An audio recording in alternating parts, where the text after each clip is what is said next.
சாலையோர கடைகளுக்கு வாடகை வசூலிப்பதை ரத்து செய்ய கோரி சென்னை மாநகராட்சி ஆணையரிடம் தமிழ்நாடு வியாபாரிகள் சங்க பேரவை மாநில தலைமை ஒருங்கிணைப்பாளர் அருண்குமார் கோரிக்கை மனு அளித்தார்.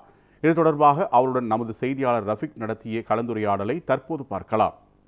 சென்னை சென்ட்ரல் அருகாமையில் இருக்கக்கூடிய சென்னை மாநகராட்சி ரிப்பன் மாளிகையில் தற்போது தமிழ்நாடு வியாபாரிகள் சங்க பேரவையிலிருந்து இருக்கக்கூடிய தலைவர் தற்போது இருக்கக்கூடிய தங்களது மனுவை ஆணையரிடம் முறையீடு ஈடுபட வந்துள்ளார். அதாவது சாலை ஓரத்தில் இருக்கக்கூடிய கடைகளுக்கும் தமிழக அரசு மூலியமாக சென்னை மாநகராட்சி ரீதியாக அபராதம் விதிக்கப்பட்டு வருவதாகவும், அது மட்டும் இல்லாமல் இருக்கக்கூடிய வாடகைகளும் செலுத்தப்பட வேண்டும் என்பது குறித்து இருக்கக்கூடிய தகவல் குறித்து இது போன்று இருக்கக்கூடிய செயலில் ஈடுபடக்கூடாது என்பதற்காகவே ரத்து செய்யப்பட வேண்டும் என்பதுதான் பிரதான கோரிக்கையாக உள்ளது. இதை பற்றி கேட்டறிவோம். தமிழக அரசு சென்னை மாநகராட்சி ஒரு அறிவிப்பை வெளியிட்டிருக்காங்க. எதற்கானு கேட்டிங்கன்னா, சாலையோரத்தில் இருக்க கடைகள் வாடகை அறிவிச்சிருக்காங்க. அதே போல் மோட்டாரில் வச்சு வியாபாரம் பண்ணுறவங்களுக்கும் அந்த வாடகை அறிவிச்சிருக்காங்க. அதாவது சென்னையில் இருக்க ஒட்டுமொத்த கடைக்காரர்களும் நீங்கள் கடையை மூடிட்டு ரோட்டுக்கு வாங்க அப்படின்றதான் இந்த அறிவிப்பு இருக்குது. ஏன்னு கேட்டிங்கன்னா, ஏற்கனவே ஆன்லைனு கார்ப்பரேட்டில் வியாபாரம் குறைஞ்சி போச்சு. கொரோனாக்கு அப்புறம் சாலையோரத்தில் மொத்த வியாபாரம் செய்கிற போக்கு அதிகமாகிடுச்சு. அதனால் நடைபாதை கடைகளை நீங்கள் அகற்றுங்கன்னு சொல்லிட்டு 3 வருஷமாக எங்கள் பேரவை சபா நாங்கள் போராடிட்டு இருக்கோம். அதான் நாங்கள் அந்த கீரை விற்கிற பாட்டியோ பூ விற்கிற பாட்டியோ நாங்கள் போக சொல்ல. சாலையோரத்தில் ஒரு 50 மூட்டை வெங்காயத்தை போட்டிருப்பான். சாலையோரத்தில் மளிகை கடை அப்படியே இருக்கும். ஹோட்டலில் இருக்க பொருளாக சாலையோரத்தில் இருக்க கடைகளில் கிடைக்கும். அந்தளவு ஒரு தீவிரமாக கடை வாடகை இல்லாமல், கரண்ட்டு பில் இல்லாமல், சொத்து வரி இல்லாமல் ஒரு நவீன சுரண்டலாக இது மாதிரி விஷயம் இருக்குது. இது தப்புங்க. டிராஃபிக் பிரச்சனை வருதுங்க, வியாபாரிங்க பாதிக்கிறங்க.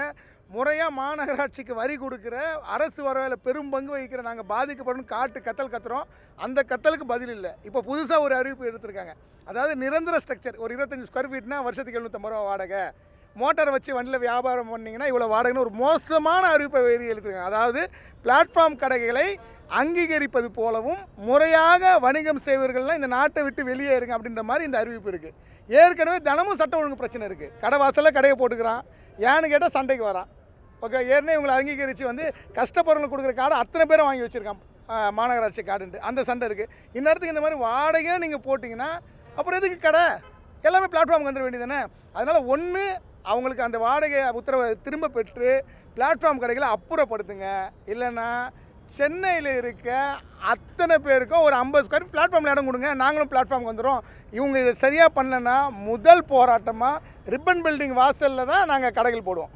அது மட்டுமின்றி இருக்கக்கூடிய அதே மண்டலம் 10 மற்றும் இருக்கக்கூடிய 136வது வார்டில் இருக்கக்கூடிய கவிதா என்கிற உதவி பொறியாளர் மூலியமாகத்தான் இங்கே இருக்கக்கூடிய தள்ளுவண்டியில் இருக்கக்கூடிய டிஃபன் சென்டர் இருக்கக்கூடிய கடைகளை அடித்து நொறுக்கி உள்ளதாக இருக்கக்கூடிய தகவல் குற்றச்சாட்டும் எழுந்துள்ளது. இது குறித்து நியூஸ் ஆன் தமிழ் மூலியமாக செய்திகளாக வெளியிட்டிருந்தோம். இதோடைய உங்களுக்கு கருத்து பற்றி சொல்லுங்கள். எங்களோட கருத்து, அதாவது யார் லஞ்சம் கேட்டாலும் அது தவறு தான். அப்போ லஞ்சம் கேட்டால் அந்த ஆஃபீஸர் இடமாற்றம் பண்ணுறோம், அதுக்கு மாற்று கருத்தே கிடையாது.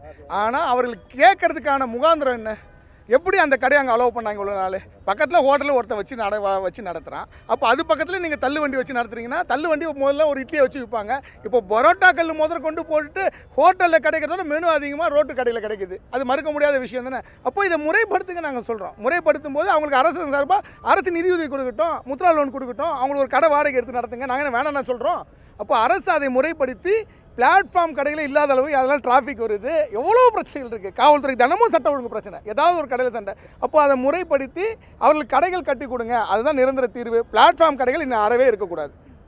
நிச்சயமாக இவருடைய முக்கியமான பிரதான கோரிக்கைகளை உடனடியாக சென்னை மாநகராட்சி ஆணையர் அவர்கள் கவனத்தில் எடுத்துக்கொண்டு அதற்கான தீர்வு கிடைக்கப்பட வேண்டும் என்பதுதான் பிரதான கோரிக்கையை விடுத்துள்ளன. அது மட்டுமின்றி சென்னை மாநகராட்சி இருக்கக்கூடிய அதிகாரிகள் செவி சாய்க்காத பட்சத்தில் அடுத்தபடியான நடவடிக்கைகளாக சென்னை ரிப்பன் மாளிகை முன்பு இருக்கக்கூடிய அனைத்து வியாபாரிகள் ஒன்றிணைந்து போராட்டத்தில் ஈடுபட உள்ளதாகவும் கருத்துக்களை தெரிவித்து வருகிறது என்பது தெரிவிக்கப்பட்டு வருகிறது. நியூஸ் 7 தமிழ் செய்திகளுக்காக ஒளிப்பதிவாளர் பரசுராமனுடன் செய்தியாளர் ரஃபீக்.